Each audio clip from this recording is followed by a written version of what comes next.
ಅಣ್ಣ ಅಕ್ಕ ನಾವೆಲ್ಲರೂ ಸಣ್ಣವ್ರದ್ದಾಗ ಒಂದು ಪದ್ಯ ಆಡ್ತಿದ್ವಿ ಯಾವುದಂದ್ರೆ ಅವಲಕ್ಕಿ ಪವಲಕ್ಕಿ ಕಾಂಚನ ಮಿಣ ಮಿಣ ಡಾಮ್ ಡೂಮ್ ಟಸ್ ಪುಸ್ ಕೊಯ್ ಕೊಟ್ಟಾರ. ನನ್ನ ಪ್ರಕಾರ ಎಲ್ಲರೂ ಹಾಡಿರಿ, ಎಲ್ಲರೂ ಕೇಳಿರಿ, ಆದರೆ ಇದು ಅರ್ಥ ಭಾಳ ಮಂದಿಗೆ ಗೊತ್ತಿಲ್ಲ.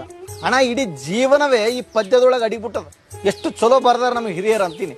ಅವಲಕ್ಕಿ ನಾವು ಸಣ್ಣವರಿದ್ದಾಗ ನಮ್ಮ ತಾಯಿ ಅವಲಕ್ಕಿ ಮೊಸರು ಮಾಡಿ ನಮಗೆ ತಿನ್ನಿಸ್ತಿದ್ಲು. ಪವಲಕ್ಕಿ ನಾವು ದೊಡ್ಡವರಾದ್ಮೇಲೆ ಈ ಗಿದ್ನ ಪಾವು ಶೇರ್ ಅಂತ ಕರಿತೀವಿ, ಅದ್ರಂಗ ಪಾವು ಅವಲಕ್ಕಿ ತಿಂತಿದ್ವಿ ನಾವು.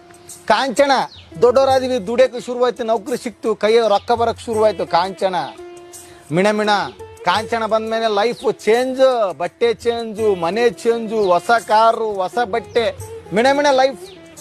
ಆಮೇಲೆ ಡಾಮ್ ಡೂಮ್ ಲೈಫೆಲ್ಲ ಮಿಣ ಮಿಣ ಆದಮೇಲೆ ಲೈಫಿಗೆ ಏನೋ ಬೇಕಲ್ಲ, ಒಂದು ಹುಡುಗಿ ಬರ್ತಾಳೆ, ಮದುವೆ ಆಗ್ತಾಳೆ, ಡಾಮ್ ಡೂಮ್ ಅಂತೇಳಿ ಜೋರಾಗಿ ಲಗ್ನ ಆಗ್ತೀವಿ, ಬ್ಯಾಂಡ್ ಬಾರಿಸ್ತಾರೆ ಡಮ್ ಡಮುಕ್ ಅಂತೇಳಿ.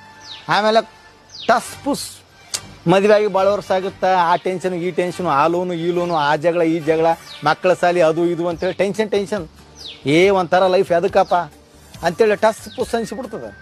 ಆಮೇಲೆ ಕೊನೆಗೆ ಕೊಟ್ಟಾರ, ಮರಳಿ ಬಾರದೂರಿಗೆ ನಿಮ್ಮ ಪಯಣ.